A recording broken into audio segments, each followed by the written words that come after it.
Hello विद्यार्थियों, इस video के माध्यम से हम लोग जानेंगे कि अर्थव्यवस्था का द्वितीयक क्षेत्र किसे कहते हैं और अर्थव्यवस्था के द्वितीयक क्षेत्र के अंतर्गत कौन कौन सी मदों को शामिल किया जाता है।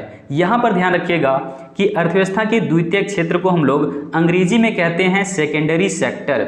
तो इसका नाम सेकेंडरी क्यों पड़ा है या फिर द्वितीयक क्षेत्र हम लोग क्यों कहते हैं, ये चीजें हम लोग समझेंगे। उसके बाद देखेंगे कि द्वितीयक क्षेत्र के अंदर कौन कौन सी मदों को शामिल किया जाता है, ठीक है ना। लेकिन इससे पहले भी हमने एक आपको वीडियो अपडेट दिया था जहां पर मैंने प्राथमिक क्षेत्र के बारे में डिटेल में चर्चा किया हुआ है। अगर आपने अभी तक उस वीडियो को नहीं देखा है तो जाकर के जरूर देख लीजिएगा। पिछली वीडियो का लिंक हमने इस वीडियो के डिस्क्रिप्शन बॉक्स में और कमेंट बॉक्स में दोनों जगह पर दे दिया है, जाकर के चेकआउट कर सकते हैं। यहाँ पर देखिए कह रहे हैं कि अर्थव्यवस्था का वह क्षेत्र जो एक वस्तु को दूसरी वस्तु के रूप में परिवर्तित कर देता है उसे हम द्वितीयक क्षेत्र कहते हैं। मतलब क्या हुआ, जैसे कि मैंने कहा था कि प्राथमिक क्षेत्र में हम लोग खेती बाड़ी करते हैं। अब मान लीजिए खेती बाड़ी करके हमने गेहूं का उपज कर लिया या फिर गन्ना का उपज कर लिया।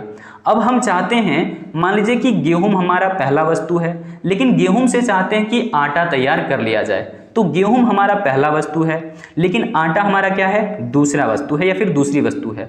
तो पहली एक वस्तु से हम ट्रांसफर करना चाहते हैं एक दूसरे वस्तु के रूप में, तब ये प्रोसेस करना होता है हमें कि गेहूं की पिसाई करनी होगी, तभी तो वो आटा बनेगा। तो पिसाई कहाँ पर होगा, द्वितीयक क्षेत्र के अंतर्गत। इसी तरीके से आप ये मान लीजिए कि हमारा जो गन्ना या फिर कतारी है वो पहली वस्तु है, लेकिन उस गन्ने से हम गुड़ तैयार करना चाहते हैं। तो उसके लिए प्रोसेस तो होगा ना कि गन्ना हमने तैयार किया, फिर उसके लिए कुछ प्रक्रिया किया, फिर जो है जाकर के गुड़ बना। तो यहाँ पर एक वस्तु हमारा क्या है, कतारी या फिर गन्ना, और दूसरी वस्तु क्या है, हमारा गुड़। ठीक है, समझ आ गया होगा। अब आगे देखिए कह रहे हैं कि प्राथमिक क्षेत्र यानी कि प्राइमरी सेक्टर के उत्पादों को या फिर आउटपुट को द्वितीयक क्षेत्र में कच्चे माल की तरह प्रयोग किया जाता है। यानी कि जो भी हमने प्राथमिक क्षेत्र के अंदर उपज किया हुआ है उन उत्पादों को द्वितीयक क्षेत्र के अंदर कच्चे माल के तौर पर देखा जाता है, रॉ मटेरियल के रूप में देखा जाता है। जैसे मैंने अभी कहा, गन्ना का उपज तो हो गया प्राथमिक क्षेत्र के अंदर, खेती बाड़ी करके हमने गन्ना का उपज कर लिया, लेकिन उस गन्ना से हम चाहते हैं कि गुड़ तैयार कर लिया जाए। तो गुड़ को तैयार करने के लिए हमें गन्ना चाहिए, है ना। अब गन्ना हमारा क्या है, यहाँ पर रॉ मटेरियल के रूप में है या फिर कच्चे माल के तौर पर है, ठीक है, जिसको आप मध्यवर्ती वस्तु भी कह सकते हैं। आगे देखिए यहाँ पर हमने क्या लिखा हुआ है, कह रहे हैं कि अर्थव्यवस्था के द्वितीयक क्षेत्र को औद्योगिक क्षेत्र के नाम से भी जाना जाता है। यानी कि हम द्वितीयक क्षेत्र को इंडस्ट्रियल सेक्टर भी कह सकते हैं या फिर औद्योगिक क्षेत्र भी कह सकते हैं। अब यहाँ पर देखिए कि द्वितीयक क्षेत्र के अंदर कौन कौन से वो दो उपक्षेत्र हैं जहां पर आपको सबसे ज्यादा कंफ्यूजन क्रिएट होता है। ठीक है, यहां पर ध्यान दीजिए। अर्थव्यवस्था के द्वितीयक क्षेत्र को हम लोग औद्योगिक क्षेत्र कहते हैं या फिर इंडस्ट्रियल सेक्टर कहते हैं, और इसके अंदर पहला जो उपक्षेत्र है इसका नाम है निर्माण क्षेत्र यानी कि कंस्ट्रक्शन, और दूसरे क्षेत्र का नाम क्या है, विनिर्माण यानी कि मैन्युफैक्चरिंग सेक्टर। तो पहले का नाम हमने क्या कहा, निर्माण, और दूसरे में क्या, विनिर्माण। कई बार इसमें कंफ्यूजन होता है, लेकिन आज इस वीडियो के माध्यम से आपका वो कंफ्यूजन भी हम दूर कर देने वाले हैं। ध्यान दीजिएगा कैसे।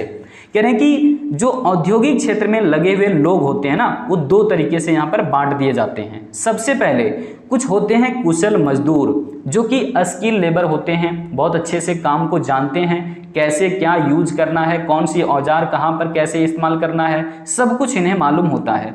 तो कुशल मजदूरों को व्हाइट कॉलर जॉब बोला जाता है। क्या बोलते हैं, व्हाइट कॉलर जॉब। लेकिन जो मजदूर है ना उत्पादन की प्रक्रिया में प्रत्यक्ष रूप से लगे हुए होते हैं उन मजदूरों को ब्लू कॉलर जॉब कहा जाता है। ठीक है, तो व्हाइट कॉलर जॉब और ब्लू कॉलर जॉब, ये दो तरह के जॉब होते हैं। कहाँ, द्वितीय क्षेत्र के अंदर या फिर औद्योगिक क्षेत्र के अंदर। अब थोड़ा सा आगे ध्यान दीजिएगा कि ये निर्माण क्षेत्र क्या है या फिर विनिर्माण क्षेत्र क्या है।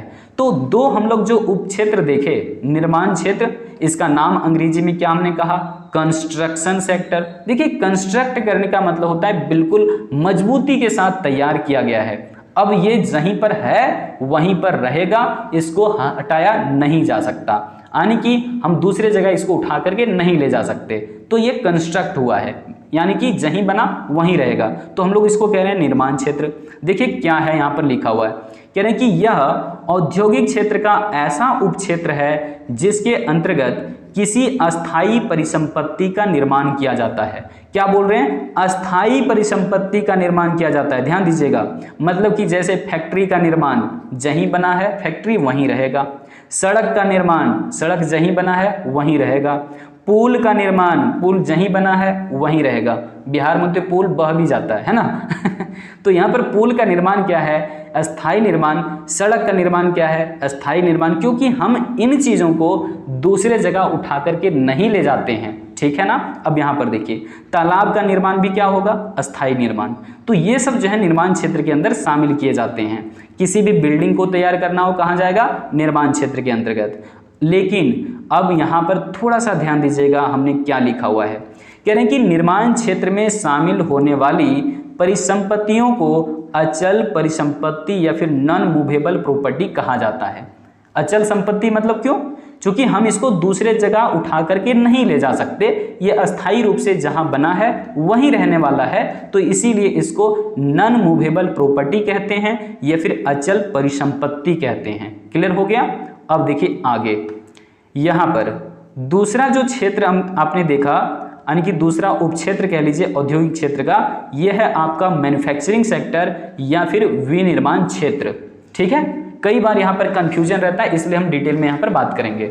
मैन्युफैक्चरिंग सेक्टर का मतलब क्या है कि यह एक ऐसा उपक्षेत्र है जहां वस्तुओं का उत्पादन तो किया जाता है, लेकिन इन वस्तुओं को हम लोग उठा करके दूसरे जगह भी आसानी से ले जा सकते हैं। मैंने क्या कहा कि यहाँ वस्तु का क्या होता है? उत्पादन किया जा रहा है, और हम इन वस्तुओं को उठा करके दूसरे जगह भी ले जा सकते हैं। तो ये होता है मूवेबल प्रॉपर्टी या फिर कह सकते हैं चल संपत्ति। जैसे कि कपड़ा है ना, जहां चाहे ले जा सकते हैं, ऐसा थोड़े ना कि फैक्ट्री की तरह जहीं बना वहीं रहेगा। मोबाइल जहां चाहे ले जा सकते हैं, इसका नाम है मोबाइल है ना। यहाँ पर देखिए कंप्यूटर, कंप्यूटर के बाद ये हो गया चीनी, इसी तरीके से कुर्सी, कार, कॉपी, जूता, ये सब क्या होता है? हम जहां चाहेंगे ना उठा करके ले जा सकते हैं इन चीजों को। इसीलिए यहाँ पर इसको कह सकते हैं हम विनिर्माण क्षेत्र के अंदर ये सब सारी चीजें तैयार हो रहा है, और ये हमारा क्या है? चल संपत्ति है। समझ आ गया होगा। चलिए, तो यहाँ पर आपने समझ लिया है कि द्वितीयक क्षेत्र के अंदर कौन कौन सी मदों को शामिल किया जाता है, और द्वितीयक क्षेत्र के अंदर कौन कौन सा दो उपक्षेत्र है, निर्माण क्षेत्र और विनिर्माण क्षेत्र। तो आज रखते हैं इस वीडियो में इतना ही। फिर से मिलते हैं अगली वीडियो अपडेट के साथ, जिसमें हम लोग अर्थव्यवस्था के तृतीय क्षेत्र को समझेंगे। तब तक इस वीडियो को जितना हो सके दोस्तों के बीच में शेयर जरूर करिए, और ज़्यादा से ज़्यादा चैनल के साथ सपोर्ट बनाए रखिए। फिर से मिलते हैं अगली वीडियो में। जय हिंद।